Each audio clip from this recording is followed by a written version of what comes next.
Uh, okay, so Thomas, I will give a brief introduction of this talk and you as well.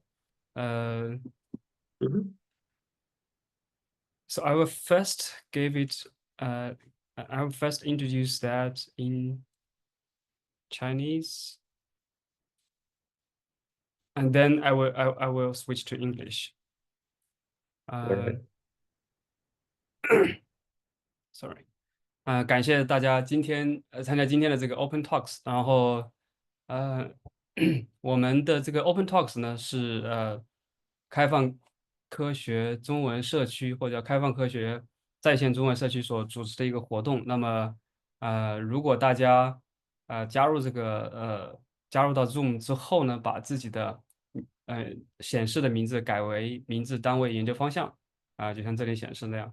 然后呢，也请大家不要私自录屏，我们的所有的，如果报告人同意的话，我们都会把这个就是视频录好之后放到我们 Open Science 这个账号的 B 站的这个相关的网址。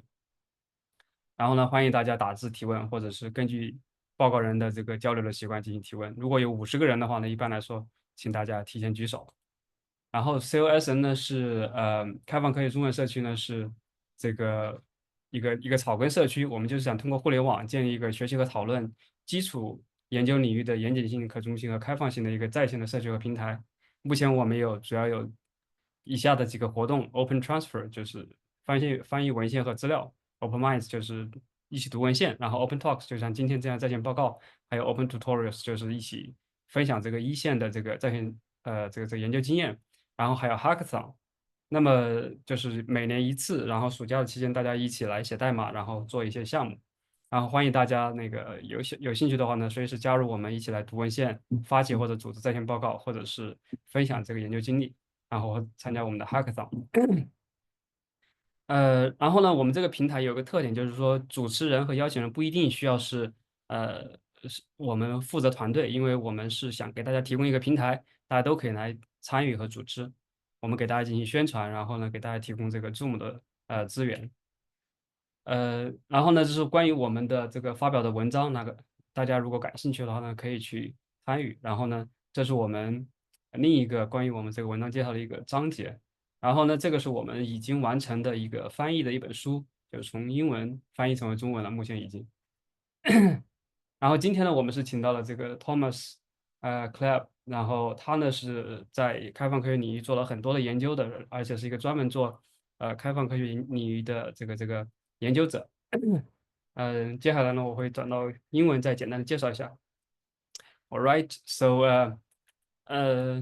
OpenTalks is hosted by the Chinese Open Science Network.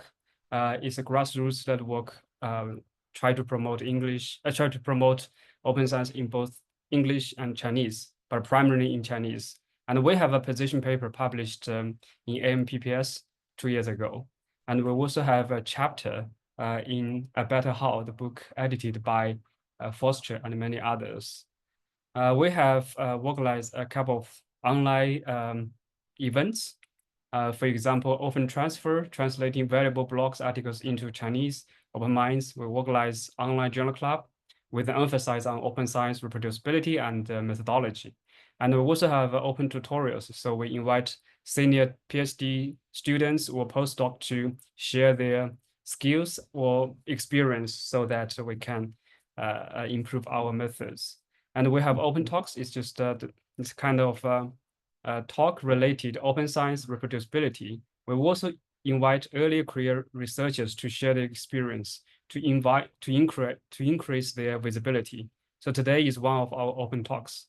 We also have a hackathon every year during the summer so that people can get together and coding and collaborate. So everyone is welcome to help us organize this kind of online events. We are aiming at provide a platform so that people can invite the people they're interested in or organize kind of a journal club they're interested in, and we will spread word around the community and provide Zoom link and this kind of resources. So we have we also organize kind of collaborative translation. For example, we translated the English book, The Seven Deadly Sins of Psychology, into Chinese. Now this Chinese version is already available. So back to the talk today, we are honored to have Thomas Clapp today to share their research on academic impact of open science. This is kind of, the kind of talk we really look into because it's directly related to focus of our community. So I will give the rest of time to Thomas. Thomas, please. Yeah, I will stop sharing. No. Yeah, Thomas. Okay, thank you. I'll just share my slides. There we go. I hope you can see the slides now. Perfect. Yeah, thank you so much for the invitation and giving me the time and space to talk about one of our studies that we conducted over the last 1 to 2 years.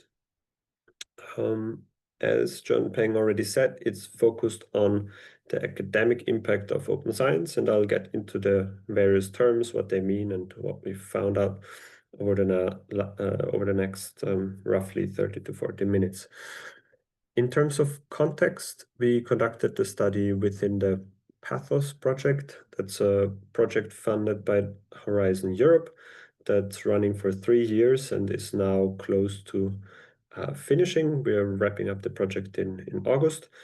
And it was focused on investigating these impacts and the pathways towards impacts that open science might have within academia, but also within society and within economy.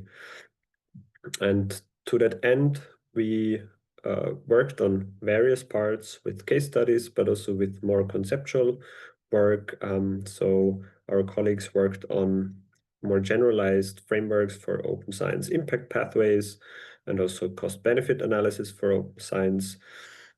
We also worked on a handbook of open science indicators that gives you an explanation and tools, so to speak, recipes, how you can measure certain concepts and then conduct studies based on that. And also to inform the whole project and to build a stronger evidence base, we conducted very broad literature reviews on the academic, societal, and economic impact of open science. And this is the one I'm going to talk about today, our study on the academic impact of open science. And before we dive into the results, we need to first establish the important terms here. And these are, of course, what's academic impact and what is open science. Just briefly, because many of you will be familiar with open science, I guess, there are many different ways of conceptualizing open science. One quite well-known approach is that I'm following here is the one from the UNESCO recommendation on open science, where they first show kind of that open science can be understood as a set of practices, but it can also be understood as a set of principles. And in terms of the practices, we have open scientific knowledge in green on top. That's what we very often, when we talk about open science, speak about. So open scientific publications, open access, open research data, but also open source software or open research code. And to support this, we might have open science infrastructures, repositories, and other technology that enables this open science. But open science can also be an open engagement with societal actors, and I'll talk more about that later. And also an open dialogue with other knowledge systems, so not necessarily only confined to academia, but connecting also with indigenous knowledge and other knowledge systems. And on the principle side, we can see that we can have certain values and principles of open science that kind of underlie what the different actors in the ecosystem are pursuing. And it's also important here that open science is, of course, not homogeneous in the sense that everyone has the same shared goals and understanding of what open science is. People might have very different perspectives on open science, and this, of course, then drives whichever practices they think are most important. Some of the values underlying open science are quality and integrity, collective benefit, equity, fairness, diversity, and inclusiveness. And we can, as an example, see that with the Budapest Open Access Initiative. That was kind of one of the defining early moments of the open access movement, where there was really strong and very hopeful language that opening up research via the internet would enable this shared quest for knowledge. And in the remainder of the talk, we'll see to which extent that holds up. On the other side of the spectrum, we have the various aspects of academic impact, and there are, of course, many different ways of conceptualizing that too. One very, let's say, practical approach would be to follow the handbook that we developed, where we outlined for certain concepts how one might measure them, or also in some cases that it's very difficult to measure them reliably and that there is a lot of debate in the literature on what the best approach for it would be. For our literature review, we investigated a set of impact aspects that is maybe more general. First, citations, simply because this is very often seen as a very direct indicator for impact, but it's conceptually a lot more confined than the others, and the other broader concepts that we looked at, such as quality, efficiency and productivity, equity, diversity and inclusion, and a further set of concepts of academic impact, such as reuse, reproducibility, novelty, ethics and integrity, and trust.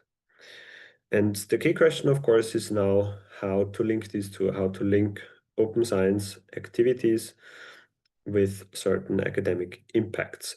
And in the project, we followed the impact pathway logic that's depicted here. We're not going to dive into the details of this graph, which is anyways still just a draft, but it should serve to kind of illustrate the concept of what we were looking at. So we start with a certain activity on the left side.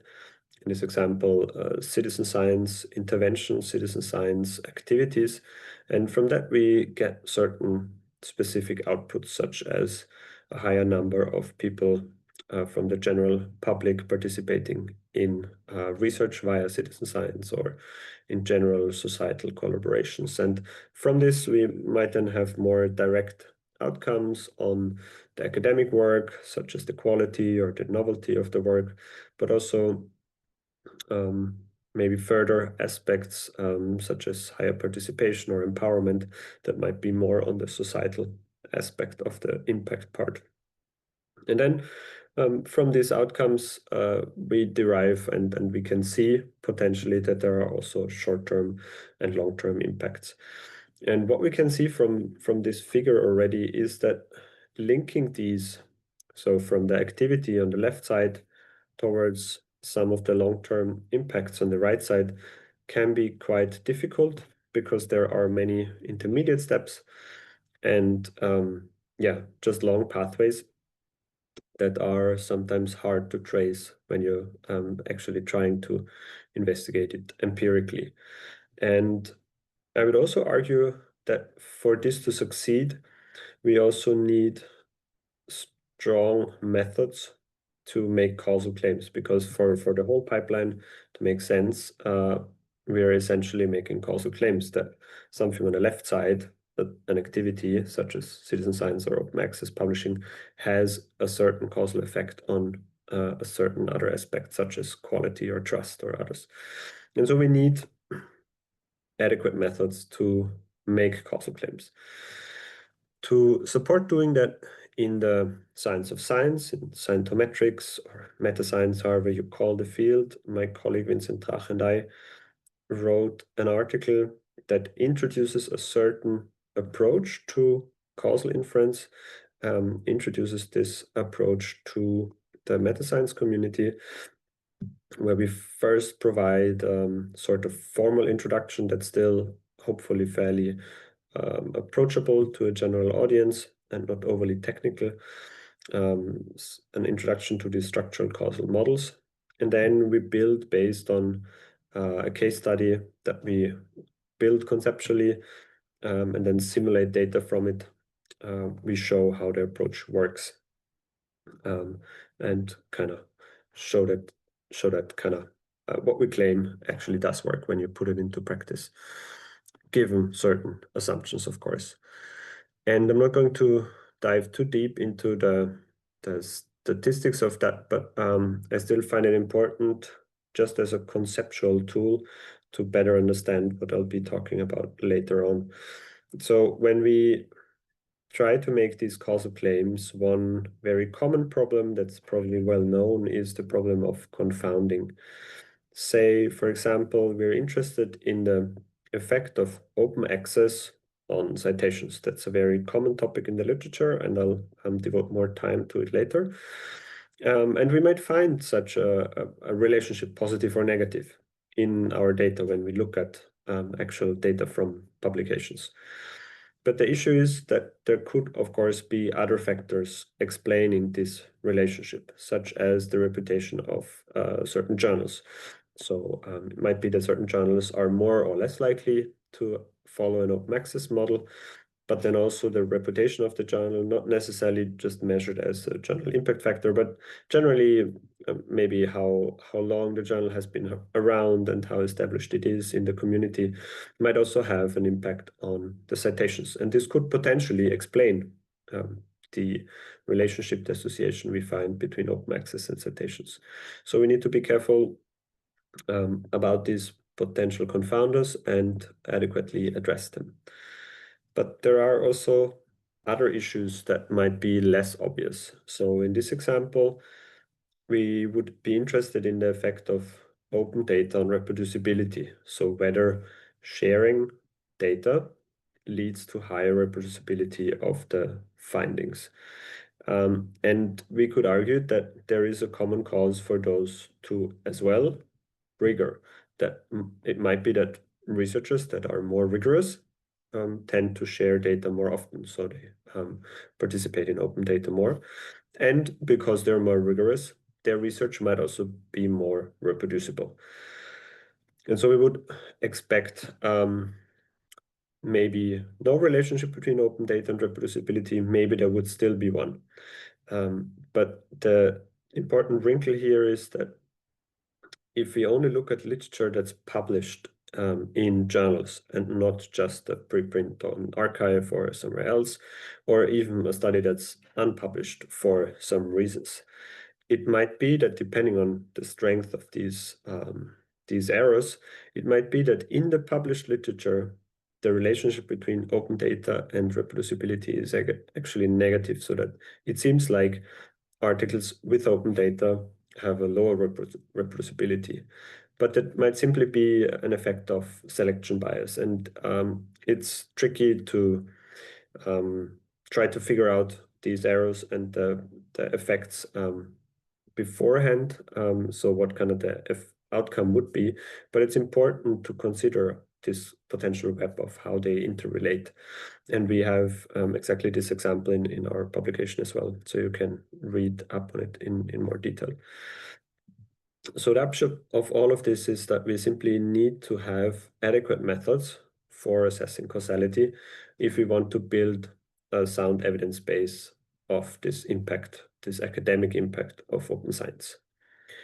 And this leads us right to the main question: how does open science create academic impact? And to investigate this, we conducted a very large scoping review. That's a methodology where we have kind of a relatively broad main research question, as we had here. The question was, what evidence exists in the literature regarding the effect of open science on the academic impact of research?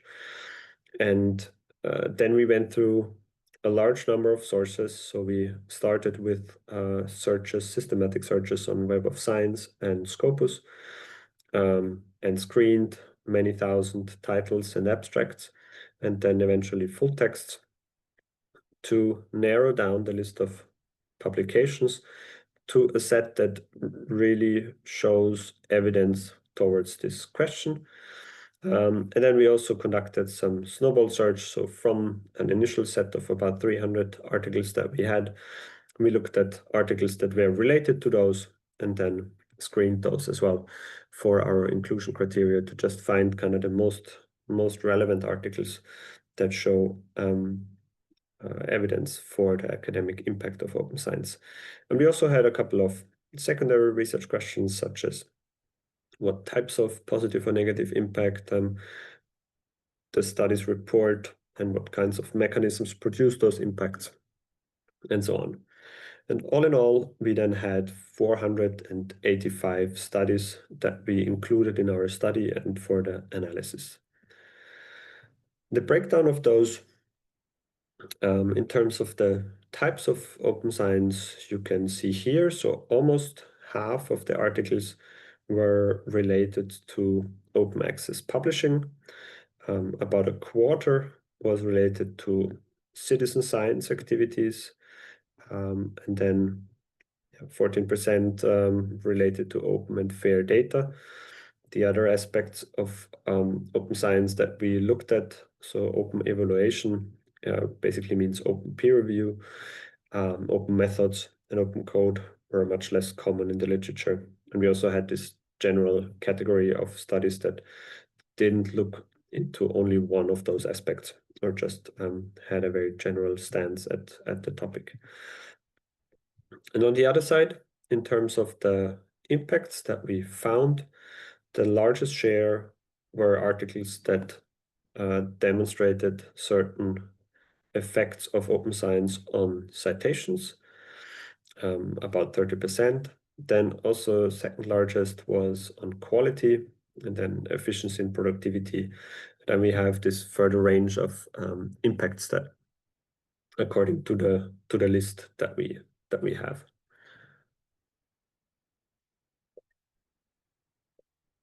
In terms of disciplinary coverage, this figure depicts not in which areas the studies were conducted, but kind of in which journals they were published, but which data they analyzed. So when a study analyzed articles, let's say, or citizen science activities that were related to medicine or health sciences, they would go into this category here. And we can see that a relative majority of studies investigated the area of the natural sciences, and also many studies investigated medical and health sciences. The third biggest category in our set of papers were studies that either had a general stance, so looked at all disciplines or more than two, or just didn't specify any kind of disciplinary exclusion criteria, and through that also presumably looked at just all the disciplines together. And in terms of the timing, you can see that we started with the year of 2000 and went to about 2023, and only after 2005 the number of studies started to increase in substantial terms. In terms of our main findings, I'll now run you through kind of what we found for each of the different types of impacts. So on citations, we found a small to moderate increase from open access on the citations of the articles, of open fair data and open evaluation. So in open fair data would be that the articles that are related to a certain data set might receive more publications, and in open evaluation that articles that had open peer review might receive more citations. But there were unclear effects from open code, so sharing research code, and no effect from open science badges. These are these badges that sometimes journals put on their website to certain articles to show that an article might have open data or open code or other good practice. In terms of quality, we found neutral to moderately positive effects from open peer review on the quality of the review themselves, but conflicting evidence from open access on the quality of the published articles, and neutral effects in citizen science on the quality of the data when citizens participate in data collection. In terms of efficiency and productivity, this is obviously a kind of a larger effect here. That there is a positive effect from citizen science, which I'll also talk more about, but also from open access and open science in general on the overall efficiency of the scientific system. We found unclear effects of open evaluation in terms of how long the reviews take. There were conflicting outcomes. But there is also potentially a downside from open access publishing in that predatory publishers might lead researchers to spend more time dealing with emails that are not relevant to them. In terms of equity, diversity, and inclusion, we have some findings that open access publishing leads to more diverse citations and also more international collaboration. But there's also, again, a potential downside of open access and open fair data in that it's easier to participate in those practices for those that already have more resources, and so it might marginalize researchers with fewer resources or with lower status in the case of open peer review. In terms of reuse, we found this would be what we would find, so it's luckily unsurprising, a positive effect of open and fair data on the reuse of those data sets. In terms of reproducibility, it's not that clear, so we didn't find positive effects of open and fair data on the reproducibility of the underlying studies, but we did find positive effects of pre-registrations and registered reports, so certain specific formats that have the aim of improving scientific practice have positive effects on reproducibility. In terms of novelty, there was, I think, only one study on this that reports a potentially positive effect of open science practices on the rate of true discoveries. So the article argues that initially you might have a higher cost because you might need to share data and spend more time preparing your data, but in the long run, this would lead to more discoveries that are actually correct and reproducible in a sense.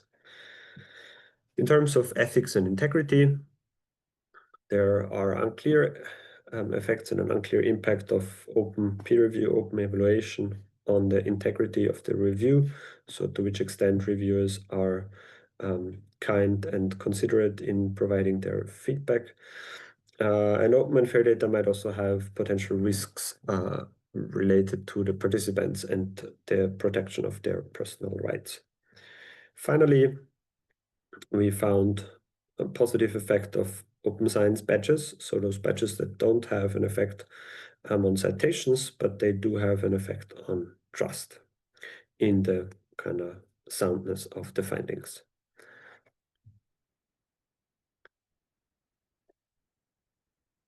For the next section, I'll now dive deeper into open access and the relationship to citations.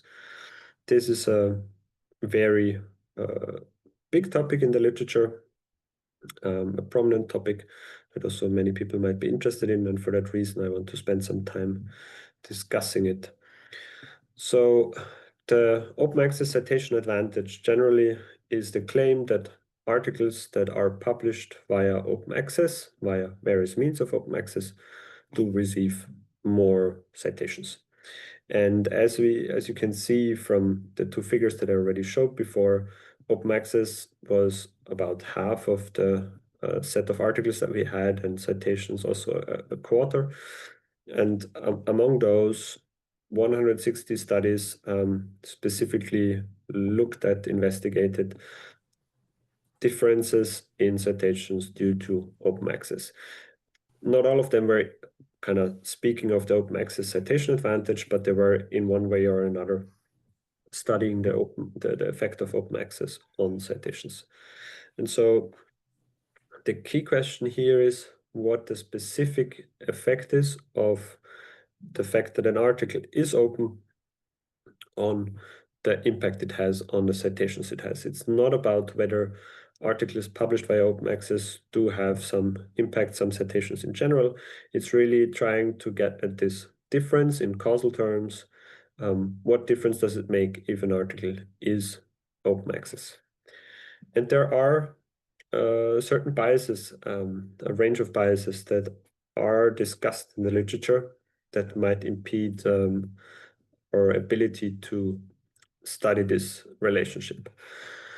The first one is that there might be some self-selection. So in one variant of open access publishing hybrid, where you have journals that have a subscription fee, but also enable researchers to simply pay this article processing charge to make an article open access, it might be that researchers choose strategically which articles they want to publish via open access.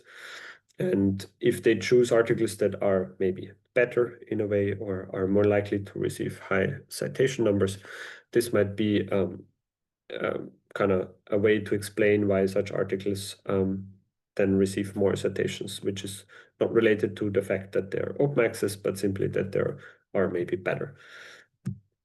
There might also be an early view bias. So in citations, it's generally well known that it takes some time for citations to accrue. So if I'm publishing a study today and some of you read it and cite it in your manuscripts, it will still take some time until these citations are actually picked up by a citation database, because of course the publication process takes at least a couple of months. And so there's a certain time lag between the publication of a study and when citations actually appear. And if we have a preprint, so a study that's already available to the public, to the audience, before it was published in a scientific journal, that kind of shifts the whole window forward, and so enables articles that are published via a preprint before they're published in a journal to have more citations in the first 1 or 2 years. And for that reason, it might also kind of bias the comparison if we then compare open access versus closed access. Research funding might have an effect on the citations because research funding already selects better, so to speak, research, at least to a certain degree, higher quality research, and that therefore maybe the publications are also of higher quality. Journal prestige might be a confounding factor. There are quite a few studies that compare a closed access, well-established journal with open access journals that were just opened a couple of years ago, and then find a difference in the number of citations the articles have.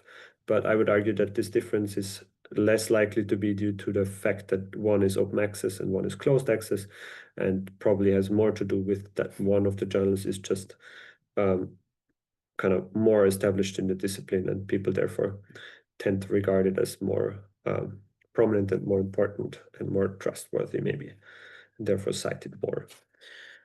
And there are also further factors that might have an effect on the citations. Overall, if we look at the literature, there is clearly a lack of a systematic account, a systematic view on how these causal pathways might work. And only few of the studies that we found consider these biases, at least some of them, and actually have an explicit causal design that enables them to make claims about a potential open access citation advantage. There is also a very well-known and important previous review on the topic by Langham, Patro, and et al. And colleagues. And they report that there is a lot of heterogeneity in their approaches to the open access citation advantage. So studies approach the topic, approach the research question in very different ways. That's also a finding that we had in looking at the literature.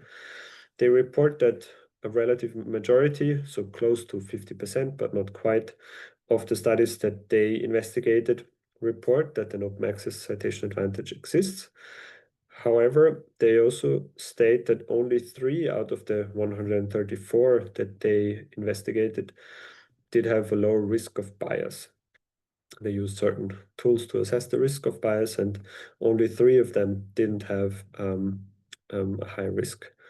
And they therefore call for reporting guidelines for scientometrics research, which we would also underscore just to make the studies more comparable and more trustworthy in a certain sense. They also investigated differences between the different types of open access. So hybrid, I already explained, when a subscription journal also enables you to pay an article processing charge to make an article open access. Gold is when the journal is simply open access in general, and authors have to pay such an article processing charge. And green means that authors deposit a certain version of their manuscript on a repository, maybe the initial version they submitted, maybe the manuscript that got accepted. And Langham Patra et al. Didn't find a difference, so they couldn't substantiate whether there was a difference between those types of open access in terms of the open access citation advantage. However, from my point of view, they made a questionable decision to merge hybrid and gold. And I'll just in a second explain why I think that's not great. In terms of our findings on the open access citation advantage, although the quality of the studies varies widely, we tend to be able to claim that there is a positive effect of open access on citations. Studies that have a robust design that enables them to make causal claims generally tend to find relatively small to moderate open access citation advantage effects. And there are differences between the types of open access. So green open access and hybrid tends to have higher citations than closed access. Gold open access tends to have lower citations than closed access, partly due to the different biases also potentially that I explained before. But of course, whether articles receive more or fewer citations, it's not the only aspect, and maybe not even the most important one. What I find very important is the finding by Huang and colleagues that open access research outputs receive more diverse citations, so more diverse in terms of the number of institutions, countries, regions, and fields of research. And that's kind of in line with the underlying goal and values and principles of open science, with opening up research to more people and to enable a broader audience to participate and use research. In a sense, a very positive finding. But there are also negative impacts of this article processing charge model on equity. So Smith and colleagues found that articles published via this route tend to have lower geographic diversity among authors. And together with my colleague Tony Rosella, we also found that whether researchers are able to publish in certain journals that have higher APCs is also tied to the institutions that they're at. And so there might be truly a barrier to who can publish in which journals due to these article processing charges. There are also other impacts of open access in terms of efficiency. We saw that in the COVID pandemic, that it was just faster to publish certain types of research. But there's also, as I said before, the emergence of predatory publishing that generally tends to have only a small effect on the literature because people tend not to cite articles that are published in such journals.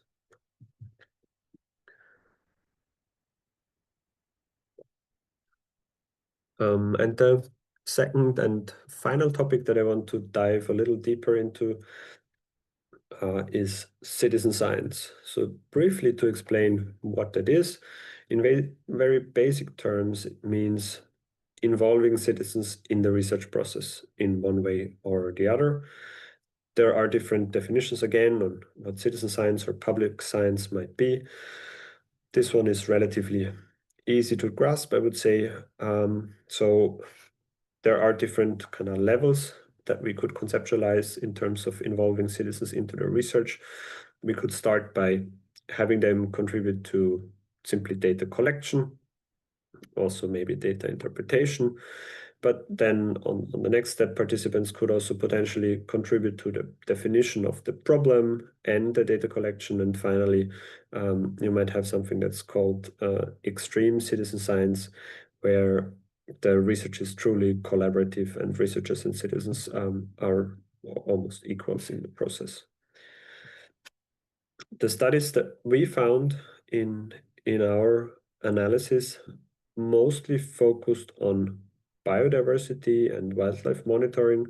So they looked at whether citizen science research can help with monitoring certain species such as bees or birds, or monitoring rare animals on open plains or in the ocean, for example. These were the most common types of studies that we encountered. And in terms of the impacts, a very prominent and common type of impact that we found was that involving citizens in the research enables the research project to increase the temporal, so the time-wise, and spatial, so the geographic scales of monitoring, which is in a sense quite obvious. If you have more people participating in the research, then it's much easier to collect data on a longer time frame or over a larger piece of land or sea, for that matter. It also leads to moderate to substantial cost savings. Obviously, if you only have to have a couple of researchers and then maybe 1,000 or a couple of hundred or tens of volunteers, that enables you to save some money. There is some upfront cost, so you need to, of course, train them and have certain protocols in place. But once that's in place, then the cost of the monitoring activity goes down in the long term. And on another area, there are also findings that show that because citizens bring a more diverse background than maybe the researchers themselves, there might be also novel perspectives and kind of new findings and maybe more diverse approaches to the scientific questions themselves, which in itself is beneficial. In terms of the quality of the data that's generated, this was, at least in the earlier phases of the literature that we encountered, a more common question and a more common concern. In the more recent publications, we summed up their view as that citizen science projects can generate data of sufficient quality for monitoring activities. And of course, the term sufficient and sufficient quality here does a lot of work. So for one, it's maybe not a problem that different projects might have a different threshold for when they say that the quality is appropriate, because there might be different use cases, and so different data quality might still work for the different projects. But there's also potential danger there for the scientists themselves, because there's no agreed definition on what sufficient means. And so it might be that when they find an 80% overlap with scientist-generated data or a 70% overlap, they might in both cases still claim that the data is of sufficient quality simply because they want to publish. So there might be a certain kind of publication bias there, that only studies that were able to show a certain effect are included in the published literature, but there might be also differences in the estimates of how reliable the data is. All in all, there are certain important factors for the quality of the generated data. The most important one is training and protocols. And that just kind of underscores the second point. Citizen science is like any other method. The study design is important, and as long as the study design and the training and the protocols are adequate for the task at hand, then the data that researchers receive from such data collections is on par with data that they might have collected themselves generally. Slowly getting to the close of the talk, summing up, there are a couple of methodological concerns that we encountered when looking at the literature. One is that Open Science has monitored the uptake a lot. So people have looked at how many people are sharing data or how many people are publishing open access, but not so much about the impact. And from our perspective, that's, of course, what's more important maybe in the long term, because that's what actually makes a difference. There are also quite a few knowledge gaps, and they might have to do with this so-called streetlight effect, that you might be searching for something where there is light in the street in the night, whether or not the thing that you're searching for is actually there. So it might be that people are conducting many studies on the open access citation advantage simply because it's easy to do, just need a bunch of data and then compare, while maybe that's not the most important or most relevant aspect of open science impact. So there are still areas that should receive more attention. There's also, as I've outlined and highlighted, this difficulty in measuring the relationships and in terms of establishing the causal claims from the activities to the impacts in the long run. And there is also a lack of standards and definitions on measuring open science impact. There are various different ways to conceptualize all of these concepts, and that makes it more difficult to establish and summarize the findings, so to speak. In terms of future directions that we derive from our research, we would claim that there is a need for more support for studies on impact in general, because there is lots of policy interest in pursuing open science, but maybe in some areas still not enough evidence to support some of the measures that are being taken. On the other hand, I would argue that we can see that open research, open science has positive impacts on academia, and also in our complementary study that shows open science also has positive impacts on society. And so I think we also need a stronger focus on more diverse types of research outputs, valuing those in our proceedings for promoting researchers in line with the reform of research assessment and COARA. So this should also receive some attention. Slowly and finally coming to a close, 3 take-home messages. We can summarize what we found in terms of that open science generally has a positive impact on academia. However, we need to be mindful of the potential negative effects of open science in terms of equity and diversity. And we also need to still work on our methods so that we're able to assess open science impact in the future in a better way. Thank you very much. Thank you very much, Thomas.